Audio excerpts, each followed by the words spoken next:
Hello बच्चों, आज हम क्लास 12 के डिटर्मिनेंट का अगला भाग आपको बताने जा रहे हैं। डिटर्मिनेंट का 3-4 वीडियो आपको बता चुके हैं। उसका अगला भाग आपको पढ़ना है। क्या पढ़ना है? एरिया ऑफ ट्रायंगल, त्रिभुज का क्षेत्रफल। त्रिभुज का क्षेत्रफल के बारे में आप क्लास 10 में भी पढ़े थे। वहां आपका फॉर्मूला क्या होता था? त्रिभुज के 3 बिंदु आपको जब दिया हुआ रहता था x1/1, x2/2, x3/3, तो उसका फार्मूला क्या होता था? त्रिभुज का क्षेत्रफल equal to 1/2 x1 into Y two minus Y three plus x2 into Y three minus Y one और plus x3 into Y one minus Y two. इतना स्क्वायर यूनिट यानी वर्ग इकाई होता था। ये आप पढ़े थे क्लास 10 में। लेकिन यहाँ आपको डिटर्मिनेंट का यूज करके पढ़ना है। तो यहाँ जब हम त्रिभुज का क्षेत्रफल का फार्मूला लिखेंगे तो क्या हो जाएगा? त्रिभुज का क्षेत्रफल बराबर हो जाएगा 1/2 डिटर्मिनेंट में x1 x2 x3 by one by two by three 1 1 1 इतना स्क्वायर यूनिट। ये आपका सेम टू सेम यही फार्मूला है। जब इसका हम डिटर्मिनेंट को सोल्व करेंगे तो हमें इतना ही प्राप्त होगा। जो ये फार्मूला हम ऊपर में लिखे हैं वही चीज इस डिटर्मिनेंट को सोल्व करने पर प्राप्त होगा। लेकिन क्लास 12 जो आईएससी है उसमें आपको पढ़ना है जो त्रिभुज का क्षेत्रफल वो डिटर्मिनेंट फॉर्म में पढ़ना है। इसलिए फार्मूला आपको ये याद रखना है और इसी के अनुकूल हम क्या करेंगे? सोल्व करेंगे, यानी एरिया ऑफ ट्रायंगल ज्ञात करेंगे। इसमें एक कंडीशन और होता है कि जब बिंदु ए बी सी त्रिभुज के तीनों बिंदु संरेख रहेंगे तब क्या होगा? यानी त्रिभुज का तीनों बिंदु क्या रहे? तीनों बिंदु संरेख होने के लिए त्रिभुज के तीनों बिंदु जब संरेख होंगे तब क्या हो जाएगा?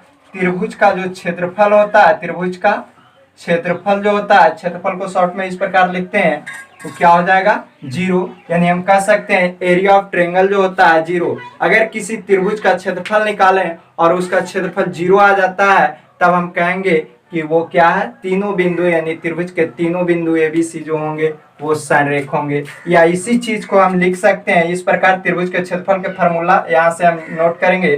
क्या आ जाएगा? 1/2 x1 x2 x3 by one by two by three 1 1 1 equal to 0 भी हम लिख सकते हैं। या इसी चीज को आगे जब हम सोल्व करेंगे तो ये 2 जो है उधर आपका गुना में चला जाएगा, यानी गुना में जाएगा। तो 0 में जब हम 2 से गुना करेंगे यानी मल्टीप्लाई करेंगे तो उसका वैल्यू ऑलवेज 0 होगा। इसलिए सिर्फ हम लिख सकते हैं x1 x2 x3 by one by two by three और 1 1 1 इक्वल टू 0।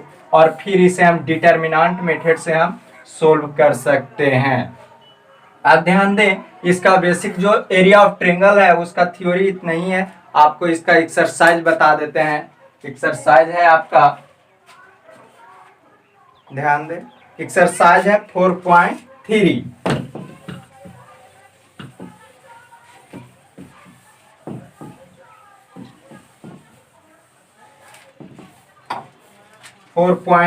एक्सरसाइज आप देख लीजिए।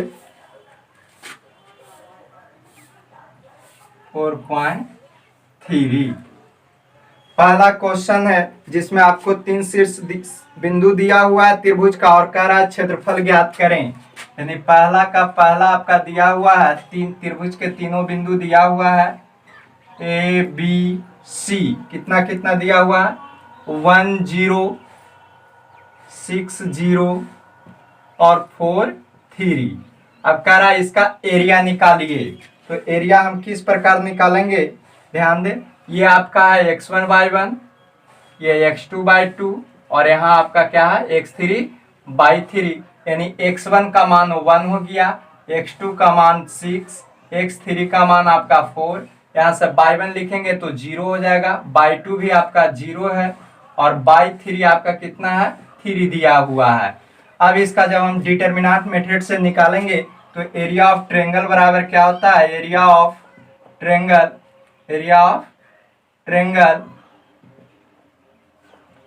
बराबर अभी हम फार्मूला जस्ट बताएं 1/2 x1 x2 x3 by 1 by 2 by 3 1 1 1। एक चीज और ध्यान रखिएगा, त्रिभुज का जो क्षेत्रफल होता है कभी नेगेटिव नहीं होता है, ऑलवेज क्या होता है, पॉजिटिव में होता है, यानी प्लस में होता है, धनात्मक होता है। 1/2 x1 x2 x3 का वैल्यू रखेंगे 164 और इसका वैल्यू 003 और फिर आपका क्या हो गया 111। अब डिटर्मिनांट हम सोल्व करने के लिए बताए थे 3 ऑर्डर का डिटर्मिनांट, अगर नहीं जानकारी है तो पिछला वीडियो में हमारा देख लीजिएगा। क्या होगा, यहाँ से हम क्या करेंगे, किसी एक रो या किसी एक कॉलम का सभी एलिमेंट को कॉमा लेके और डिटर्मिनांट को हम सोल्व कर सकते हैं। तो कैसे करेंगे, पहला एलिमेंट 1 अगर हम कॉमा ले लें तो इसके सामने का कॉलम और रो कैंसिल हो जाता है, बाकी जो बचेगा वो लिखा जाएगा, यानी 0 3 1 1। फिर आपका माइनस होता है, प्लस माइनस चलता है। क्यों होता है प्लस माइनस, इसके बारे में हम पिछला वीडियो में बता चुके हैं।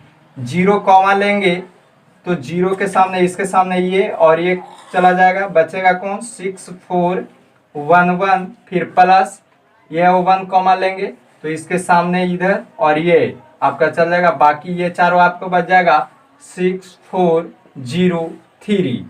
अब ध्यान दें, ये पूरा मोड में हम लेंगे, क्यों, क्योंकि इसका जो वैल्यू होता है, त्रिभुज का जो क्षेत्रफल होता है ऑलवेज क्या होता है, पॉजिटिव होता है। तो 1/2 और गुना, 2 ऑर्डर का डिटर्मिनेंट तोड़ने का रूल होता है, इस प्रकार गुना करेंगे और फिर माइनस इससे इसमें गुना करेंगे। तो 1 इंटू 1 से 0 में करेंगे 0, अब -3 माइनस ये 0 से मल्टीप्लाई करेंगे पूरा 0 ही हो जाएगा, प्लस 1 यहाँ आपका क्या हो जाएगा, इससे इसमें गुना करेंगे छोटिया 18 और -4 से 0 में करेंगे तो 0 आ जाएगा। क्या आ जाएगा, आगे ध्यान दें, 1/2 बच जाएगा यहाँ -3 अब प्लस यहाँ आपको 18 बच जाएगा, यानी हम लिख सकते हैं 1/2 गुने 15, या हम लिख सकते हैं 15/2 इतना स्क्वायर यूनिट।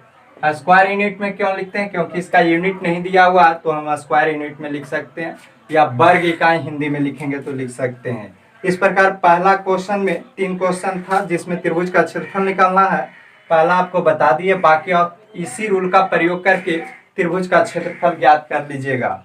नेक्स्ट है आपको संरेख दिखाना है।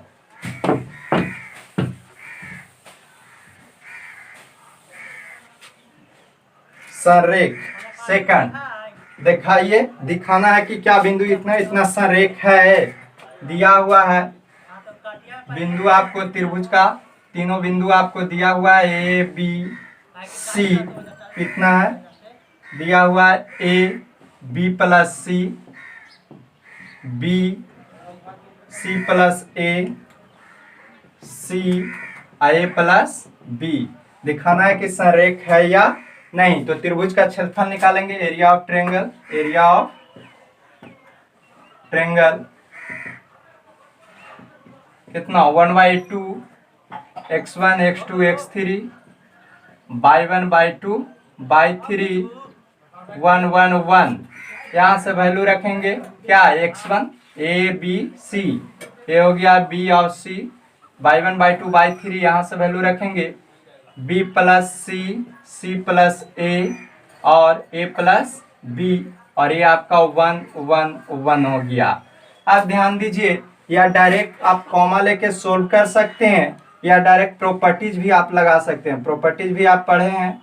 अगर ये दोनों को सोल्व कर दें, नहीं आप डायरेक्ट सोल्व हम कर देते हैं। ध्यान दें, 1/2 ए कॉमा लेंगे तो इसके सामने का कॉलम इधर रो आपका चला जाएगा, यानी झक जाता है, बाकी जो बचेगा लिखा जाएगा c plus A plus B 1 1 minus B plus C comma लेंगे तो इसके सामने ये और ये चला जाएगा, बी सी बचेगा और 1 1 बचेगा, प्लस 1 कॉमा तो इसके सामने ये और ये चल जाएगा, यानी बचेगा B C C plus A plus B. इसको सोल्व हम जब करेंगे तो क्या आ जाएगा, ए इंटू सी प्लस ए, इससे इसमें होता है गुना, अब माइनस इससे इसमें गुना करेंगे तो ए, अब माइनस से गुना होगा तो माइनस बी हो जाएगा, माइनस बी प्लस सी और यहाँ आपका बी माइनस सी हो जाएगा।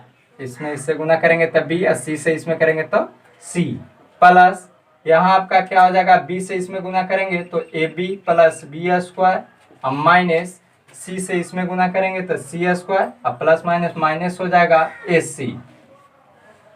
अब ध्यान दें क्या हो जाएगा, यहाँ ए से ए कैंसिल हो जाएगा,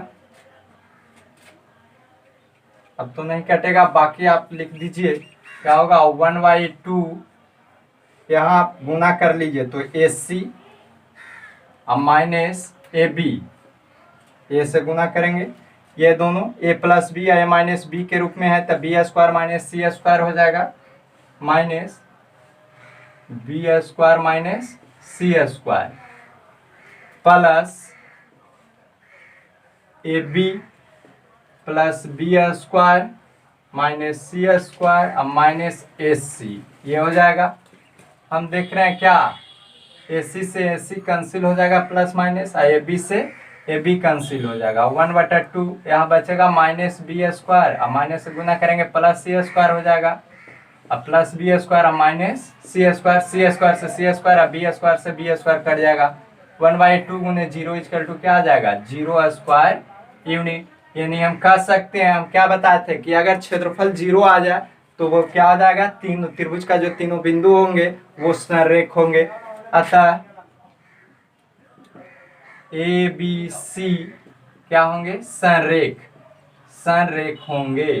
संरेख को इंग्लिश में क्या बोला जाता है, कोलिनियर, यानी ए बी सी आपका क्या हो जाएगा, एक कोलिनियर है यानी संरेख। 3 देख लीजिए, क्वेश्चन नंबर 3 क्या कह रहा है, इसमें आपको कह रहा है कि प्रत्येक में के का मान ज्ञात कीजिए यदि त्रिभुज का क्षेत्रफल 4 वर्ग इकाई है जहां शीर्ष बिंदु दिया हुआ है, यानी त्रिभुज का तीनों बिंदु दिया हुआ है K0 40 02 और इसका क्षेत्रफल दिया हुआ 4 स्क्वायर यूनिट, तो कह रहा है के का मान ज्ञात करिए।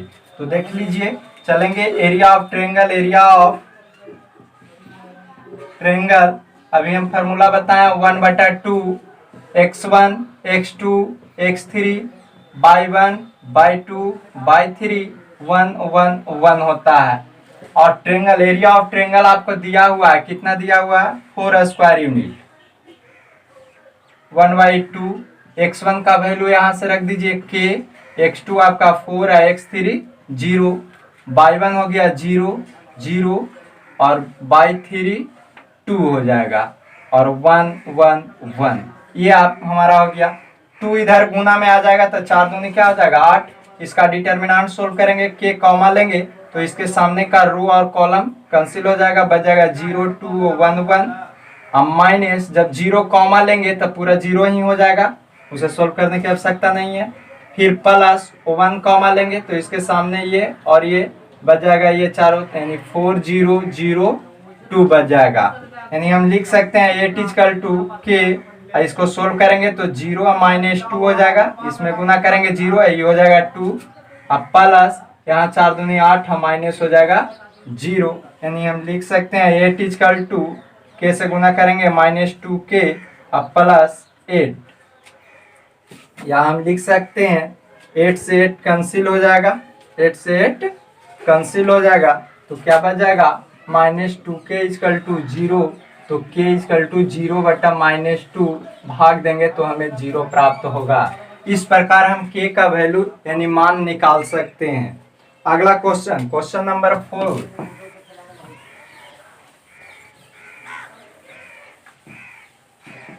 क्वेश्चन नंबर 4 का फर्स्ट कह रहा है सारणी का प्रयोग करके 1 2 और 3 6 को मिलाने वाली रेखा का समीकरण ज्ञात करिए। यानी आपका 2 पॉइंट दिया हुआ है,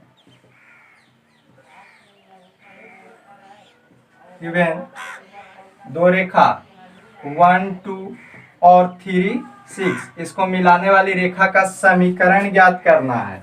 तो समीकरण हम कैसे ज्ञात करेंगे, एक बिंदु हम तीसरा बिंदु मान लेंगे, माना कि लेट पॉइंट 1 मान लेते हैं, कितना एक्स वाई मान लेंगे, एक्स वाई, तो एरिया ऑफ ट्रायंगल जब निकालेंगे, एरिया ऑफ ट्रायंगल